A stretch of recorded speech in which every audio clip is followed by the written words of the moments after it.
خلافت عباسیہ کے 21ویں خلیفہ المطفی کی سوانحیات اور دور حکومت کو دوستو ہم بیان کر رہے ہیں۔ تو دوستو ہمارے ساتھ رہیں ابو الاسحاق ابراہیم بن جعفر المقتدر المقتفی، بغداد میں 940 سے 944 تک عباسی خلیفہ رہے۔ ان کے دور حکومت نے بعد میں عباسی دور 940 سے لے کر 1258 کا آغاز کیا۔ المتقی المقتدر اور اس کی لونڈی کا بیٹا تھا جس کا نام خلوق تھا، جسے زیرہ بھی کہا جاتا ہے، وہ یونانی تھی اور ابراہیم مستقبل کے خلیفہ المقتقی والدہ تھی۔ ان کا پورا نام ابراہیم بن جعفر المقتدر اور کنیت ابو الاسحاق تھی۔ اس وقت خلافت کی اتنی اہمیت نہیں تھی کہ جب سابق خلیفہ الردی کا انتقال ہوا تو بزم امیر الامرا، امیروں کا امیر نے اپنے سیکرٹری کو بغداد روانہ کر کے مطمئن کیا، جس نے جانشین کے انتخاب کے لیے سرداروں کو جمع کیا۔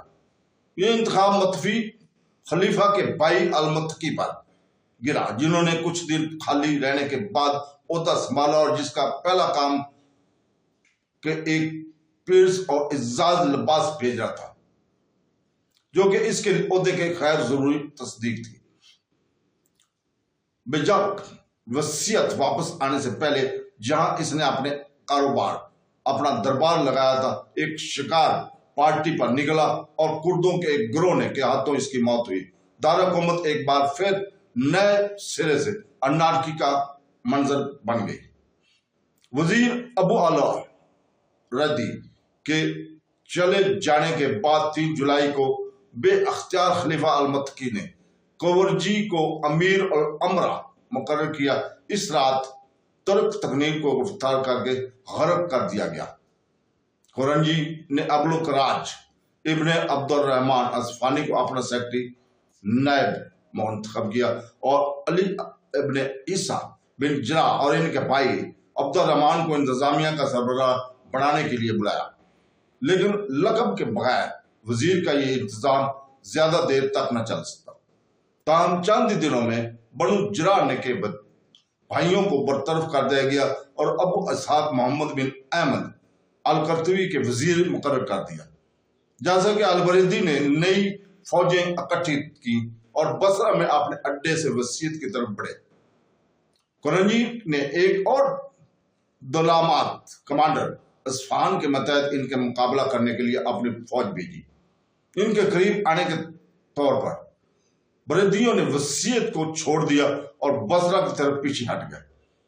اسی اثنا میں ایک سابق امیر الامر محمد بن رفیق جو شام کی طرف بھاگ گیا تھا، بغداد چھوڑنے والے ترک کمانڈروں کی آمد سے تقویت ملی اور المتقی کی طرف سے ایک خط موصول ہوا جس میں اسے عباسی دارالحکومت واپس آنے کی دعوت دی گئی۔ جب کورنجی کو ابن راکی کے بغداد پر چڑھنے کی خبر ملی تو اس نے وسط سے اصفہان کو واپس بلا لیا، جس پر بریدیوں نے تقریباً فوراً قبضہ کر لیا تھا۔ 22 اگست کو اس نے وزیر القطرہ کو بھی برطرف کر دیا اور ان کی جگہ ابو جعفر محمد بن قاسم کو مقرر کیا۔ جیسے ہی ابن رفیق بغداد کے قریب پہنچا، کورنجی شہر سے باہر نکلا اور عقرب کی طرف روانہ ہوا۔ دونوں فوجیں کئی دن لڑائی لڑتی رہیں، لیکن ابن رفیق فتح حاصل کرنے میں ناکام رہے۔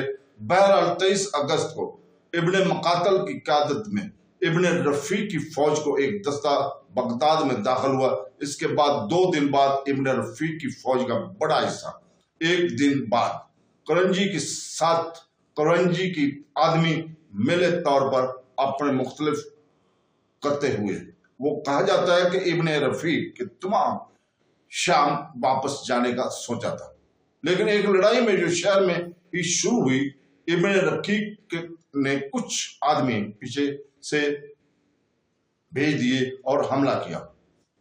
اسے بھگا دیا گیا اور کیونکہ ان پر بھی عوام کی طرف سے حملہ کیا جا رہا تھا، کورنجی رپوش ہو گیا اور ابن رفیق کا عروج محفوظ ہو گیا۔